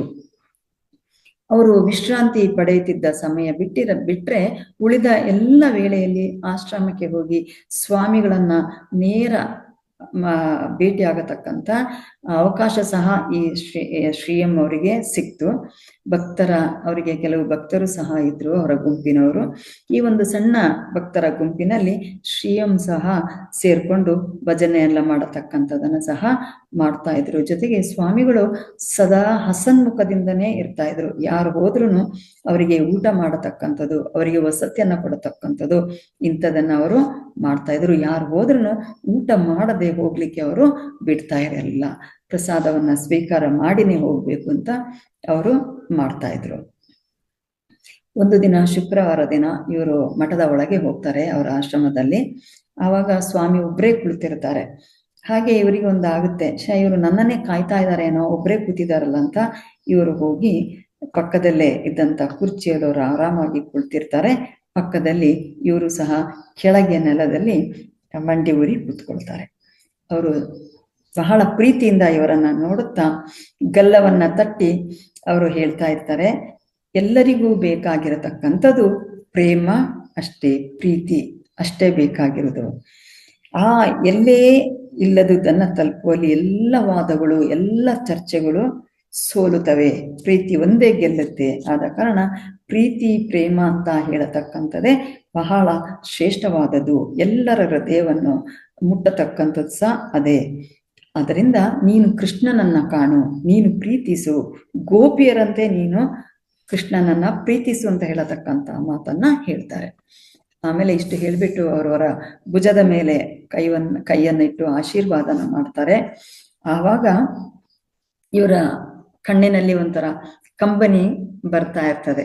ಸೊ ಒಂಥರ ಇಮೋಷನಲ್ ಆಗಿ ಶ್ರೀಯಮ್ಮ ಅವರ ಕಣ್ಣಲ್ಲಿ ನೀರು ಬರ್ತಾ ಇರ್ತದೆ. ಆಮೇಲೆ ಅವರಿಗೊಂಥರ ಸ್ವಲ್ಪ ಸಮಯದ ನಂತರ ದೇಹ ಒಂದು ಕಂಪನ ಆದಂಗೆ ಆಗುತ್ತೆ, ಏನೋ ಒಂದು ಮತ್ತೆ ಅವರಿಗೊಂದು ಅನುಭವ ಆಗುತ್ತೆ. ಜೊತೆಗೆ ಇವರು ಅಭೇದಾನಂದರು ಸಹ ಅವರು ಒಂಥರ ಭಾವ ಪೂರ್ವಕರಾಗ್ತಾರೆ.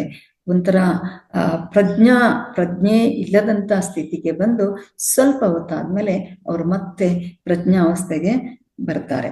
ಆಮೇಲೆ ಕೇಳ್ತಾರೆ ಅವರು, ಮೇಲೆ ನೀನು ಹಿಮಾಲಯಕ್ಕೆ ಪಯಣಿಸುತ್ತಿದ್ಯಾ ಅಂತ ಹೇಳ್ತಕ್ಕಂಥದ್ದನ್ನ ಹೇಳಿ, ನಿನಗೆ ಎಲ್ಲ ಗುರುಗಳು ಕಾಪಾಡಲಿ ಅಂತ ಹೇಳ್ತಕ್ಕಂಥ ಒಂದು ಆಶೀರ್ವಾದನ ಮಾಡೋದರ ಜೊತೆಗೆ ಬಹಳ ಜೋಪಾನದಲ್ಲಿ ನೀನು ಪ್ರಯಾಣವನ್ನ ಮಾಡು, ನಿನಗೆ ರಾಧಾಕೃಷ್ಣ ನಿನ್ನನ್ನು ಕಾಪಾಡಲಿ ಅಂತ ಹೇಳ್ತಕ್ಕಂಥ ಒಂದು ಆಶೀರ್ವಾದವನ್ನ ಮಾಡಿ ಅವರು ಹೊರಡ್ತಾರೆ. ಯಾರು? ಶ್ರೀಯಮ್ಮ ಅವರು ಹೊರಡ್ತಾರೆ. ಆ ನಂತರ ಅವರವರನ್ನ ಭೇಟಿಯಾಗಿಲ್ಲ, ಅದೇ ಅವರ ಕೊನೆಯ ಭೇಟಿ ಆಗುತ್ತೆ. ಮುಂದಿನ ಪಯಣ ಶ್ರೀಯಮ್ಮ ಅವರದು ಮುಂದೆ ಹೋಗುತ್ತೆ. ನಂತರ ಅವರು ರಾತ್ರಿ ಎಂದಿನಂತೆ ಧ್ಯಾನ ಅವರು ಮಾಡ್ತಾ ಇದ್ರು. ಧ್ಯಾನಕ್ಕೆ ಕೂರ್ತಾರೆ ಶ್ರೀಯಮ್ಮ ಅವರು. ಕಣ್ಣೆದುರು ಒಂದು ಅದ್ಭುತ ದೃಶ್ಯ ಅವರಿಗೆ ಕಂಡು ಬರ್ತದೆ. ಅದೇನಂತೆ ದಟ್ಟ ಹಸಿರಿನ ಮೋಹಕ ಗ್ರಾಮೀಣ ಪ್ರದೇಶ, ಅಂದ್ರೆ ಒಂದು ಹಳ್ಳಿ, ಒಳ್ಳೆಯ ಹಸಿರಿನಿಂದ ಕೂಡಿರತಕ್ಕಂಥ ಒಂದು ಹಳ್ಳಿ. ಪಕ್ಕದಲ್ಲೇ ಒಂದು ನದಿ ಹರಿತಾ ಇರ್ತದೆ. ಅದರ ಶಬ್ದ, ಜುಳು ಜುಳು ಶಬ್ದ ಇವರಿಗೆ ಕೇಳ್ತಾ ಇದ್ದೇನೆ. ಅವರಿಗಾಗುತ್ತೆ, ನಾನು ಇಲ್ಲಿದ್ದೇನೆ ಅಂತ ಹೇಳ್ತಕ್ಕಂಥದ್ದು. ದೂರದಿಂದಲೋ ಮೃದು ಮಧುರ ಕೊಳಲಿನ ನಾದ, ಅಂದ್ರೆ ಫ್ಲೂಟ್ ಮಾಡತಕ್ಕಂಥದ್ದು ಅವರಿಗೆ ಕೇಳಿ ಬರ್ತಾರೆ. ಸ್ತ್ರೀಯರ ನಗೆ, ಆ ಶಬ್ದ ಕೇಳುತ್ತೆ ಇವರಿಗೆ. ಒಮ್ಮೆ ತಿರುಗಿ ನೋಡಿದ್ರೆ ಅಲ್ಲಿ ಅವರಿಗೆ ಕಂಡಂಗಾಗುತ್ತೆ, ಸುಂದರ ವಸ್ತ್ರಾಭರಣ ತೊಟ್ಟ 6 ಮಂದಿ ತರುಣಿಯರು ಅಲ್ಲಿ ಇರುವುದನ್ನ ಅವರಿಗೆ ಅನುಭವ ಆಗುತ್ತೆ. ಜೊತೆಗೆ ಒಬ್ರು ಬಂದು ಹೇಳ್ತಾರೆ, ನೋಡು ನಿನಗೆ ಅಲ್ಲಿ ಪ್ರಿಯತಮ ಕಾಯ್ತಾ ಇದ್ದಾನೆ, ನೀನು ಅಲ್ಲಿ ಹೋಗು ಅಂತ ಹೇಳತಕ್ಕಂಥದ್ದು. ಪ್ರಿಯತಮ ಅಂದ್ರೆ ಶ್ರೀಕೃಷ್ಣ ಪರಮಾತ್ಮ. ಅವರು ಒಬ್ರು ಹೇಳ್ತಾರೆ, ಆ ತರುಣಿ ನೋಡು ನಿನ್ನಲ್ಲಿ ನಿನ್ನ ಪ್ರಿಯತಮೆ ಕಾಯ್ತಾ ಇದ್ದಾರೆ, ನೀನು ಅಲ್ಲಿಗೆ ಹೋಗು ಅಂತ ಹೇಳತಕ್ಕಂಥದ್ದು. ಇವರು ಅಲ್ಲಿಗೆ ಹೋಗ್ತಾರೆ. ಜೊತೆಗೆ ಈ ತರುಣಿಯರೆಲ್ಲ ಒಂಥರ ಕಿಲ ಕಿಲ ಕಿಲ ನಗ್ತಾ ಇರ್ತಾರೆ. ಅವರ ಕೈಯಲ್ಲಿ ಕೈ ಬಳೆಗಳ ಶಬ್ದ, ಕಾಲ್ಗಜ್ಜೆಗಳ ಶಬ್ದ, ಇದೆಲ್ಲವೂ ಸಹ ಇವರಿಗೆ ಒಂದು ಅನುಭವ ಆಗುತ್ತೆ. ಇವರು ಸಹ ಅದೇ ರೀತಿಯಲ್ಲಿ ನಾನು, ನನ್ನ ಕೈಯಲ್ಲಿ ಬಳೆ ಇದೆ, ನನ್ನ ಕಾಲಲ್ಲಿ ಗೆಜ್ಜೆ ಇದೆ, ನಾನು ಒಬ್ಬ ಗೋಪಿಕಾ ಸ್ತ್ರೀ ಅಂತ ಹೇಳತಕ್ಕಂಥ ಒಂದು ಅನುಭವ ಅವರಿಗೆ ಆಗುತ್ತೆ. ಆಮೇಲೆ ಅವರು ಮತ್ತೊಮ್ಮೆ ನನ್ನ ಮುಖಾಲಂಕಾರ ಹೇಗಿದೆ ಅಂತಂದ್ರೆ, ಇನ್ನೊಬ್ರು ತರುಣಿ ಇವರಿಗೆ ಒಂದು ಕನ್ನಡಿಯನ್ನ ತಂದು ಕೊಡ್ತಾರೆ. ನೀನು ಚೆನ್ನಾಗಿ ನೀನು ಅಲಂಕಾರ ಮಾಡಿಕೊಂಡು ನಿನ್ನ ಪ್ರಿಯತಮನ ಹತ್ರ ಹೋಗು ಅಂತ ಹೇಳತಕ್ಕಂತನ ಹೋಗ್ತಾರೆ. ಇವರು ಕನ್ನಡಿಯಲ್ಲಿ ನೋಡ್ಕೊಂಡು ಇಲ್ಲ ಸರಿ ಮಾಡಿಕೊಂಡು ಮತ್ತೆ ಮುಂದೆ ಹೋಗ್ತಾರೆ. ಒಬ್ಬ ಒಂಥರ ಆಭರಣಗಳಿಂದ ಅಲಂಕೃತವಾದ ಒಬ್ಬ ಸುಂದರ ಯುವತಿ ಕಂಡು ಇವರನ್ನ ಅವರು ನಗ್ತಾರೆ. ಇವ್ರಿಗೊಂಥರ ಇರುಸು ಮುರುಸಾಗ್ತದೆ. ಯಾಕಂತಂದ್ರೆ ಇವ್ರಿಗೆ ಏನು ಅಂತ ಗೊತ್ತಿರೋದಿಲ್ಲ ಅಲ್ಲ, ಅಂತ ಹೇಳ್ಕೊಂಡು ಒಂಥರ ಅವರಿಗೆ ಆಗುತ್ತೆ. ಆಮೇಲೆ ಇವರ ಮುಖ ಎಲ್ಲ ಒಂಥರ ಕೆಂಪಾಗಿದೆ. ಅವರು ಮೊದಲೇ ಬಹಳ ಬಿಳಿಯಾಗಿ ಸುಂದರವಾದ ವ್ಯಕ್ತಿತ್ವವನ್ನ ಹೊಂದಿರತಕ್ಕಂಥವ್ರು ಶ್ರೀಯಮ್ಮ ಅವರು. ಸೊ ಅವ್ರ ಮುಖ ಎಲ್ಲ ಕೆಂಪಾಗುತ್ತೆ. ಅವರ ಒಂಥರ ತೀಡಿದ ಹುಬ್ಬು, ಮುಖ ಚೆನ್ನಾಗಿ ಮೇಕಪ್ ಮಾಡಿರ್ತಕ್ಕಂಥದ್ದು, ಕಣ್ಣಿನ ರೆಪ್ಪೆಗಳು ಬಹಳ ಸುಂದರವಾಗಿರತಕ್ಕಂಥದ್ದು, ಅವರ ರೆಡ್ ಲಿಪ್ಸ್ ಇದೆಲ್ಲ ಬಹಳ ತಿದ್ದಿದ ಹಾಗೆ ಅವರು ಇರ್ತಾರೆ. ಸೊ ನಾನು ಎಲ್ಲ ಸಿದ್ಧಾಗಿದ್ದೇನೆ ನನ್ನ ಪ್ರಿಯತಮನನ್ನ ಕಾಣ್ಲಿಕ್ಕೆ ಅಂತ ಹೇಳತಕ್ಕಂಥದ್ದನ್ನ ಅವರ ಮನಸ್ಸಲ್ಲೇ ಅಂದ್ಕೊಂಡು ಅವ್ರು ಮುಂದೆ ಹೋಗ್ತಾರೆ. ನಾಚಿಕೆ ಉದ್ವೇಗದಿಂದ ಅವರು ಕಂಪಿಸತೊಳಂತರ ಅವರಿಗೆ ಶಿವರಿಂಗ್ ಸ್ಟಾರ್ಟ್ ಆಗಿರುತ್ತೆ, ನಡುಕ ಸ್ಟಾರ್ಟ್ ಆಗುತ್ತೆ. ಶ್ರೀಗಂಧದ ಗಾಢ ಘಮ ಆ ಸುತ್ತಲೂ ಗಾಳಿಯನ್ನು ತುಂಬಿಕೊಂಡಿರ್ತದೆ. ಒಂಥರ ಚಂದನ ಶ್ರೀಗಂಧದ ಸ್ಮೆಲ್ ಇರ್ತದಲ್ಲ, ಅದು ಅವರಿಗೆ ಗಮನಕ್ಕೆ ಬರ್ತದೆ. ಹಿಂದಿನಿಂದ ಯಾರೋ ಬಂದು ಅವರ ಹೆಗಲಿನ ಮೇಲೆ ಕೈ ಇಟ್ಟಂತಹ ಒಂದು ಅನುಭವ ಆಗುತ್ತೆ. ಗೆಜ್ಜೆ ಬಳೆಗಳ ಜಣಜಣಾತ್ಕಾರ, ಮಕ್ಕಳು ಚಿಕ್ಕ ಮಕ್ಕಳು ಓಡೋಡಿ ಹೋಗ್ತಾರಲ್ಲ, ಆ ತರದ ಒಂದು ಅನುಭವ. ಇವ್ರೇನ್ ಮಾಡ್ತಾರೆ, ತಿರುಗಿ ನೋಡ್ತಾರೆ. ತಿರುಗಿ ನೋಡಿದ್ರೆ ಶ್ರೀಕೃಷ್ಣನ ತಾವರೆ ಕಂಗಳನ್ನು ಕಂಡೆ ಅಂತ ಹೇಳ್ತಾರೆ. ಈ ಎಲ್ಲ ಅನುಭವ ಅವರಿಗೆ ಶ್ರೀಕೃಷ್ಣನಿಂದನೇ ಆಯ್ತು. ಶ್ರೀಕೃಷ್ಣ ಅಲ್ಲಿ ಅಭೇದಾನಂದರು ಹೇಳ್ತಾರಲ್ಲ, ನೀನು ಶ್ರೀಕೃಷ್ಣನನ್ನ ನೀನು ಪ್ರೀತಿಸು, ಅವರನ್ನ ಪ್ರೀತಿಸು, ಪ್ರೀತಿ ಒಂದೇ ಜೀವನದಲ್ಲಿ ಬೇಕಾಗಿರುವುದು ಅಂತ ಹೇಳತಕ್ಕಂಥದ್ದು. ಇಲ್ಲಿ ಅವರು ಶ್ರೀಕೃಷ್ಣನನ್ನ ಕಾಣ್ತಾರೆ. ಆ ನಂತರ ಅವರಿಗೆ ತಿರುಗಿ ನೋಡಿದಾಗ ಇದನ್ನು ನೋಡ್ಬಿಟ್ಟು ಒಂಥರ ಮೂರ್ಛೆ ಹೋದಂಗ ಆಗುತ್ತೆ. ಕಣ್ಣು ಬಿಟ್ಟು ನೋಡಿದ್ರೆ ಅಲ್ಲಿ ಏನು ಸಹ ಇರುವುದಿಲ್ಲ. ಅವರಿಗೆ ಆಶ್ಚರ್ಯ ಆಗುತ್ತೆ, ಇಷ್ಟು ಹೊತ್ತು ನನ್ನ ಅನುಭವ ಏನಾಯ್ತು, ಸೊ ನಾನು ಶ್ರೀಕೃಷ್ಣನ ಒಂದು ಪ್ರೀತಿಯನ್ನ ಗಳಿಸಿದೆ, ಪ್ರೇಮವನ್ನ ಗಳಿಸಿದೆ ಅಂತ ಹೇಳತಕ್ಕಂಥದ್ದು ಅವರಿಗೆ ಮನಸ್ಸಲ್ಲಿ ಆಗುತ್ತೆ. ಅವರಿಗೆ ಎಚ್ಚರ ಆದಾಗ ಆಲ್ರೆಡಿ ಅದು ಬೆಳಗಾಗಿರುತ್ತೆ. ಇದು ರಾತ್ರಿಯಲ್ಲಿ ಆಗಿರತಕ್ಕಂಥ ಇವರ ಒಂದು ಅನುಭವ. ಜೊತೆಗೆ ಇದನ್ನ ಇವರು ಒಂದ್ಸಲ ನಂತರ ಅವರು ಬಹಳ ವರ್ಷ ಆದ್ಮೇಲೆ ಬೃಂದಾವನಕ್ಕೆ ಹೋಗ್ತಾರೆ. ಬೃಂದಾವನ ಅಂದ್ರೆ ಎಲ್ರಿಗೂ ಗೊತ್ತಿದೆ ಅಲ್ವಾ, ಕೃಷ್ಣನ ಸ್ಥಾನ. ಅಲ್ಲಿಗೆ ಹೋದಾಗ ಇಂಥದೇ ಒಂದು ಅನುಭವ ಸಹ ಅವರಿಗೆ ಆಗುತ್ತೆ. ಈಗ ಈ ಕನಸಿನಲ್ಲಿ ಏನೊಂದು ಅನುಭವ ಆಯ್ತು, ಅದೇ ರೀತಿಯ ಅನುಭವ ಅವರು ಬೃಂದಾವನಕ್ಕೆ ಹೋದಾಗ ಸಹ ಆಗುತ್ತೆ. ತಿರುವನಂತಪುರದ ನಗರ ಸಂಕೀರ್ತನೆ ಅಥವಾ ಸಮೂಹ ಗಾನವನ್ನ ಮೊಟ್ಟ ಮೊದಲಿಗೆ ಪ್ರಾರಂಭಿಸಿದ್ದು ಸ್ವಾಮಿ ಅಭೇದಾನಂದರು. ಅಖಂಡ ನಾಮ ಕೀರ್ತನೆಯನ್ನು ಸಹ ಅವರು ಅಲ್ಲಿ ಮಾಡ್ತಾ ಇದ್ರು. ಅದನ್ನು ಪ್ರಥಮವಾಗಿ ಅನುಭವಿಸುವುದು ಸಹ ಈ ತಿರುವನಂತಪುರದ ಇವರ ಮನೆಯ ಮುಂದೆನೆ ಅವರೇ ಈ ಅಭೇದಾನಂದ. ಇವರು ಅದನ್ನ ಯಾವುದೇ ಏನು ನಿರಂತರವಾಗಿ ಅದನ್ನ ಎಲ್ಲೆಲ್ಲಿ ಇರ್ತಾರೆ ಅಲ್ಲೆಲ್ಲ ಈ ತರ ಭಜನೆ, ಈ ತರ ಕೀರ್ತನೆಗಳನ್ನ ಹೇಳ್ತಾ ಮುಂದುವರಿತಾ ಇದ್ರು. ಅಭೇದಾನಂದರ ಸರಳತೆ, ಮುಗ್ಧತೆ, ಭಕ್ತಿ ಮನೋಧರ್ಮವನ್ನ ಇವರು ತುಂಬಾ ಚೆನ್ನಾಗಿ ಮೆಚ್ಚಿಕೊಂಡಿದ್ರು. ಜೊತೆಗೆ ಪ್ರಜ್ಞೆಯ ಮೂಲೆಯಲ್ಲೆಲ್ಲೋ ಹುದುಗಿದ್ದ ನನಗೆ ಅರಿವಿರದಿದ್ದ ಆಳವಾದ ಭಕ್ತಿ ಭಾವ ಒಮ್ಮೆಲೆ ಹೊಮ್ಮಿದ ಹಾಗೆ ಇವರಿಗೆ ಆಗುತ್ತೆ. ಸೊ ಇದು ಫಸ್ಟ್ ಅಭೇದಾನಂದ ಸ್ವಾಮಿ ಅವರನ್ನ ಇವರು ಭೇಟಿಯಾಗಿದ್ದು. ಎರಡನೆಯ ಸ್ವಾಮಿ ಚಂಪಳಂತಿ ಸ್ವಾಮಿ. ಇವರಿಗಿಂತ ಪೂರ್ತಿ ವಿಭಿನ್ನ. ಇವರು ಅನಾಕರ್ಷಕ ಅಸ್ಥಿಪಂಜರ ಅಂದ್ರೆ ತಲೆ ಶರೀರದಲ್ಲಿ ಏನು ಮಾಂಸಖಂಡಗಳಲ್ಲಿಲ್ಲ, ಬರೇ ಮೂಳೆಯಿಂದ ಕೂಡಿರತಕ್ಕಂತಹ ಶರೀರ, ಜಡೆಗಟ್ಟಿದ ಕೂದಲು. ಜಡೆಗಟ್ಟಿದಂದ್ರೆ ಗೊತ್ತಲ್ಲ, ಕೆಲವ್ರದೆಲ್ಲ ಒಂಥರ ಕೂದಲೆಲ್ಲ ಕಟ್ಕೊಂಡಿರ್ತದಲ್ಲ, ಆ ಒಂಥರ ಟೊಪ್ಪಿ ಹಾಕಿದ ಹಾಗೆ ಇದ್ದಂತ ಆ ಕೂದಲು. ಆಮೇಲೆ ಮಾತು ಬಹಳ ಬಹಳ ಕಡಿಮೆ ಆಡ್ತಾ ಇದ್ರು. ಯಾರನ್ನಾದ್ರೂ ಕಂಡ್ರೆ ಇವರನ್ನ ನೋಡಿದವರಲ್ಲ, ಈ ವ್ಯಕ್ತಿ ಯಾರೋ ಮತಿ ಭ್ರಮಣೆಯಿಂದ ಇದ್ದಾರೆ ಅಂತ ತಿಳಿಬೇಕು.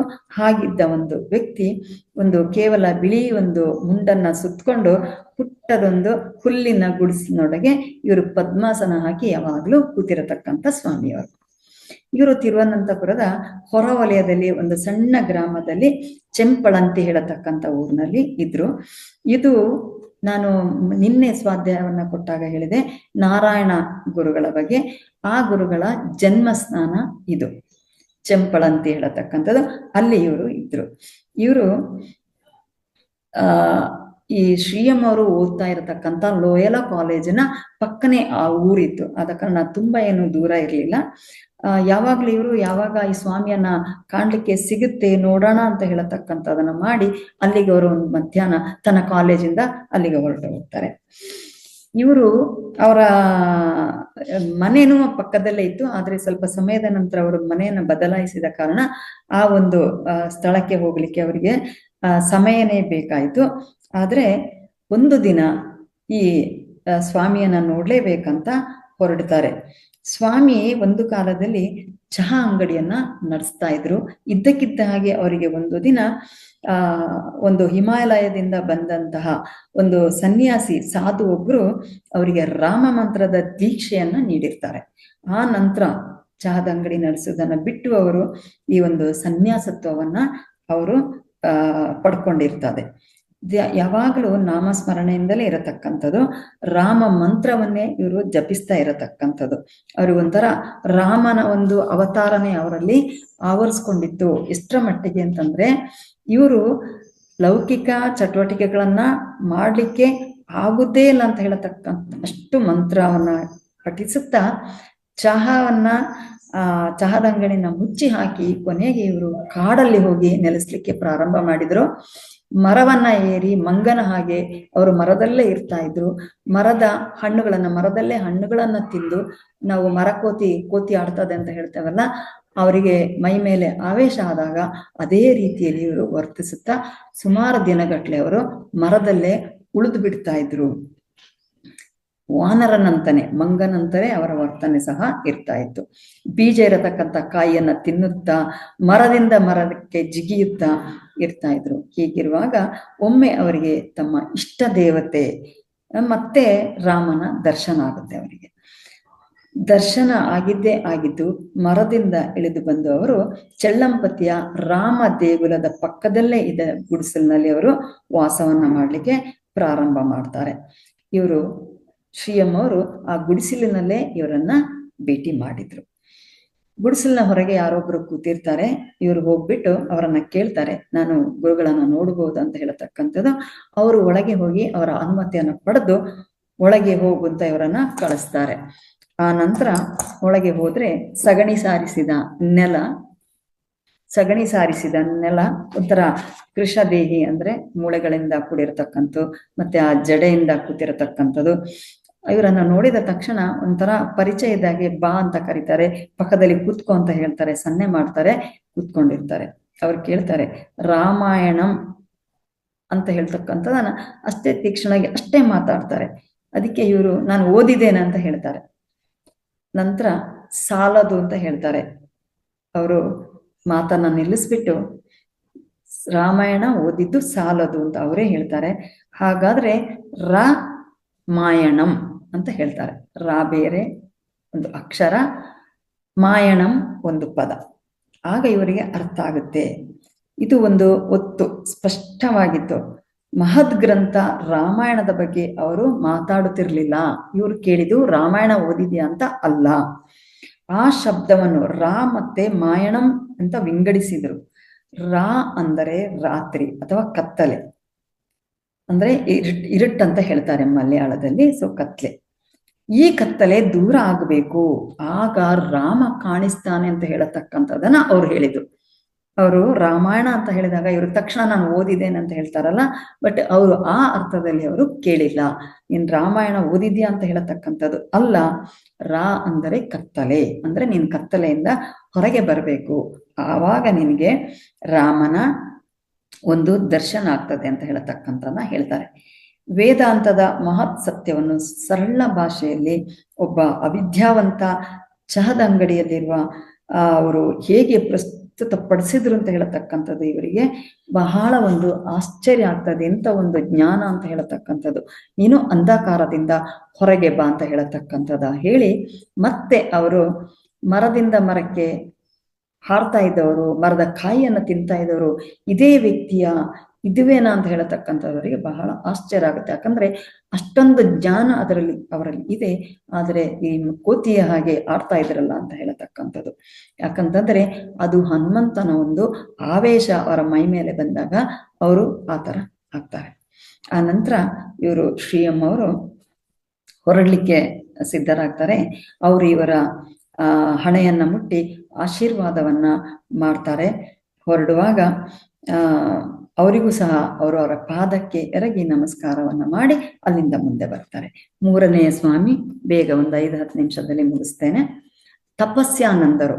ಈ ತಪಸ್ಯಾನಂದರು ಯಾರು ಅಂತಂದ್ರೆ ರಾಮಕೃಷ್ಣ ಮಿಷನ್ ನಲ್ಲಿ ಅಧ್ಯಕ್ಷರಾಗಿದ್ದವರು ಇವರು ಇನ್ನೊಂದು ಬಗೆಯ ವಿಚಿತ್ರದ ಸ್ವಾಮಿ. ಇಲ್ಲಿ ಇವರು ಒಂದು ಉಚಿತ ಆಸ್ಪತ್ರೆಯನ್ನ, ರಾಮಕೃಷ್ಣ ಮಿಷನ್ ನಡೆಸ್ತಾ ಇರತಕ್ಕಂಥ ಒಂದು ಆಸ್ಪತ್ರೆಯಲ್ಲಿ ಇವರು ಅಧ್ಯಕ್ಷರಾಗಿ ಕಾರ್ಯವನ್ನ ನಿರ್ವಹಿಸ್ತಾ ಇದ್ರು. ರಾಮಕೃಷ್ಣ ಪರಮಹಂಸರ ಬಗ್ಗೆ ಅವರು ಪ್ರಖ್ಯಾತ ಒಂದು ಶಿಷ್ಯ ಅಂತಾನೆ ಹೇಳ್ಬೋದಿತ್ತು. ಜೊತೆಗೆ ವಿವೇಕಾನಂದರ ಬಗ್ಗೆ ಈಗಾಗಲೇ ಅವರು ಓದಿ ಬಹಳ ಅವರ ಭಕ್ತರಾಗಿದ್ರು. ಈ ರಾಮಕೃಷ್ಣ ಮಿಷನ್ನ ಶಾಖೆ ಒಂದು ತಿರುವನಂತಪುರದಲ್ಲಿ ಇತ್ತು. ಆದ್ರಿಂದ ಶ್ರೀಯಮ್ಮ ಅವರಿಗೂ ಇದ್ರ ಬಗ್ಗೆ ಸ್ವಲ್ಪದ ಮಾತ್ರ ಒಂದು ಅರಿವಿತ್ತು. ಸ್ವಾಮಿ ವಿವೇಕಾನಂದರ ಸಮಗ್ರ ಕೃತಿಗಳು, ಅದ್ಭುತ ಪುಸ್ತಕ ಮಾಲೆಯನ್ನ ಅವರು ಓದಿದ್ದು ಸಹ ಅಲ್ಲಿಯೇ. ಸಾರ್ವಜನಿಕ ಗ್ರಂಥಾಲಯದ ಸಮೀಪದಲ್ಲೇ ಮ್ಯೂಸಿಯಂ ಗಾರ್ಡನ್ ಎಂಬ ಸುಂದರವಾದ ಉದ್ಯಾನವನವಿತ್ತು. ಗ್ರಂಥಾಲಯದಿಂದ ನಡೆದು ಹೋಗಿ ಉದ್ಯಾನವನದ ಬೆಂಚಿನ ಮೇಲೆ ಶಾಂತವಾಗಿ ಕುಳಿತುಕೊಂಡು ಅವರಿಗೊಂದು ಅದು ಅಭ್ಯಾಸ ಇತ್ತು. ಹಾಗೆ ಒಂದು ದಿನ ಕೂತಿದ್ದಾಗ ಕಾಷಾಯಧಾರಿ ತೇಜಸ್ವಿ ಯುವ ಸನ್ಯಾಸಿ ಒಬ್ಬರನ್ನ ಇವರು ಕಾಣ್ತಾರೆ. ಇವರು ಕುತೂಹಲಗೊಂಡು ಅವರ ಕುರಿತು ಕೇಳ್ತಾರೆ. ಅವರು ಮೃದುವಾಗಿ ನಕ್ಕು ತಾನು ರಾಮಕೃಷ್ಣ ಮಿಷನ್ನವನು ಎಂದು ಹೇಳ್ತಾರೆ. ಅಲ್ಲಿಗೆ ಅವರಿಗೆ ರಾಮಕೃಷ್ಣ ಮಿಷನ್ನ ಬಗ್ಗೆ ಒಂದು ಆಸಕ್ತಿ ಮೂಡುತ್ತೆ. ಆ ನಂತರ ಇವರು ಒಂದು ದಿನ ಈ ಶಾಖೆಗೆ ಭೇಟಿ ನೀಡಬೇಕು ಅಂತ ಹೇಳತಕ್ಕಂಥದ್ದು ಸಹ ಅಂದ್ಕೊಂಡಿರ್ತಾರೆ. ಸೊ ಅದೇ ಒಂದು ಆಶ್ರಮದ ಸ್ವಾಮಿ ಈ ತಪಸ್ಯಾನಂದ ಸ್ವಾಮಿಗಳು. ಇವರು ಆ ಒಂದು ಮಿಷನ್ನ ಮುಖ್ಯಸ್ಥರಾಗಿ ಕೆಲಸವನ್ನ ಮಾಡ್ತಾ ಇರ್ತಾರೆ. ಆದರೆ ಮಹಾನ್ ಚೇತನರು ಸಹ ಅವರು ಆಗಿರ್ತಾರೆ. ಅವರು ಗೋಲಕಾನಂದ ಅಂತ ಹೆಸರನ್ನ ಇಟ್ಕೊಂಡು ಜನರಲ್ ಅವರನ್ನ ಗೋಲಕಾನಂದ ಅಂತ ಸಹ ಕರಿತಾ ಇದ್ರು. ಸಾಮಾನ್ಯವಾಗಿ ಭಾನುವಾರದಂದು ಇವರು ಈ ಸ್ವಾಮಿಯ ಇವರಿಗೆ ಪರಿಚಯ ಆಗುತ್ತೆ. ಯಾಕಂದ್ರೆ ಭಾನುವಾರ ಶಾಲಾ ಕಾಲೇಜುಗಳಿಗೆ ರಜೆ ಇರೋ ಕಾರಣ ಈ ಸ್ವಾಮಿಯವರೊಟ್ಟಿಗೆ ಇವರು ಕಳ್ಕೊಂಡು ಈ ಅವರು ಕಾವಿ ಬಟ್ಟೆಯನ್ನು ಧರಿಸ್ತಕ್ಕಂಥದ್ದು, ಯಾಕೆ ಕುರ್ತಾವನ್ನ ಹಾಕ್ತಾರೆ ಇವರು, ಮತ್ತೆ ಅವರನ್ನು ನೋಡಿದಾಗ ಒಂಥರ ಗಂಭೀರ ಒಂದು ಮನಸ್ಸು, ನಿಷ್ಠುರ ಮತ್ತು ಶಿಸ್ತಿನ ವ್ಯಕ್ತಿಯಂತೆ ಕಾಣ್ತಾರೆ. ಇದನ್ನೆಲ್ಲ ಅವರು ಬಹಳವಾಗಿ ಕಂಡುಕೊಂಡಿದ್ರು. ಕಠಿಣವಾಗಿ ಕಾಣತಕ್ಕಂಥ ಮುಖದ ಹಿಂದೆ ಇವರ ಒಂದು ಕೋಮಲತೆ ಮತ್ತು ವಾತ್ಸಲ್ಯದ ಒಂದು ಅರಿವು ಇವರಿಗೆ ಗೋಚರ ಆಗ್ಲಿಕ್ಕೆ ಪ್ರಾರಂಭ ಆಯಿತು. ರಾಮಕೃಷ್ಣ ಮಿಷನ್ ಬಗ್ಗೆ ಇವರು ಸಾಕಷ್ಟು ತಿಳ್ಕೊಂಡ್ರು. ಹಾಗೆ ಮಾನವ ಸೇವೆಯೇ ಮಾಧವ ಸೇವೆ ಅಥವಾ ದೇವರ ಸೇವೆ ಅಂತ ಹೇಳತಕ್ಕಂಥದನ್ನು ಸಹ ಅವರು ಇಲ್ಲಿ ತಿಳ್ಕೊಂಡ್ರು. ಯಾಕಂದ್ರೆ ರಾಮಕೃಷ್ಣ ಮಿಷನ್ ಇದನ್ನ ಮಾಡ್ತಾ ಇತ್ತು, ಎಲ್ಲವನ್ನು ಉಚಿತವಾಗಿ ಕೊಡ್ತಾ ಇದ್ರು.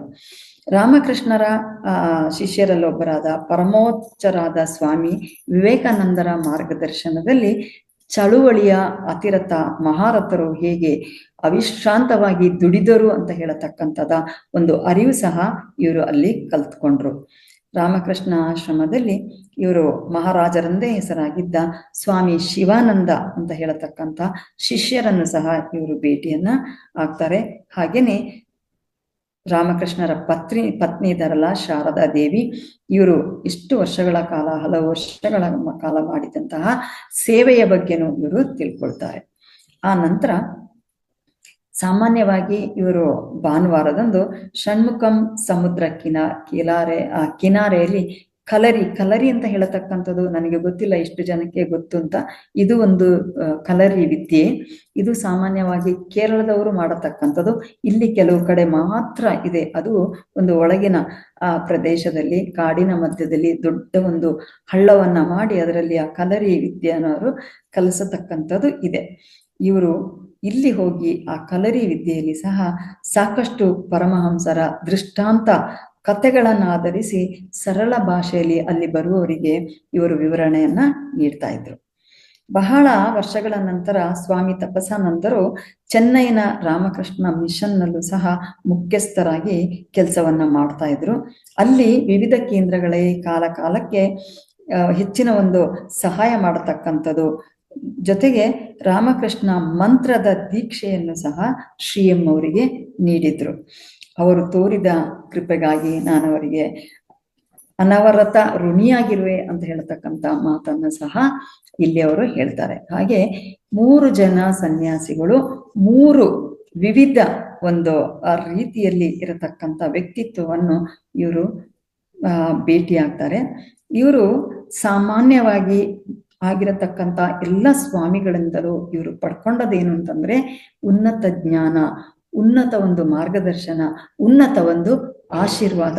ಇದರಿಂದ ಅವರು ಮುಂದಿನ ಅವರ ಪ್ರಯಾಣಕ್ಕೆ ಅವರಿಗೆ ಒಂದು ಮಾರ್ಗದರ್ಶನವಾಗಿ ಮೂಡಿ ಬಂತು. ಸಮಯ ಆಯಿತು.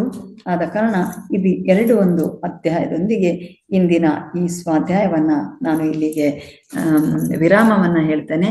ಅವಕಾಶ ಮಾಡಿ ಇದನ್ನೆಲ್ಲ ಕೇಳಿರತಕ್ಕಂಥ ತಮ್ಗೆಲ್ರಿಗೂ ನಾನು ಧನ್ಯವಾದವನ್ನ ಹೇಳ್ತೇನೆ. ಎಲ್ರಿಗೂ ಧನ್ಯವಾದಗಳು.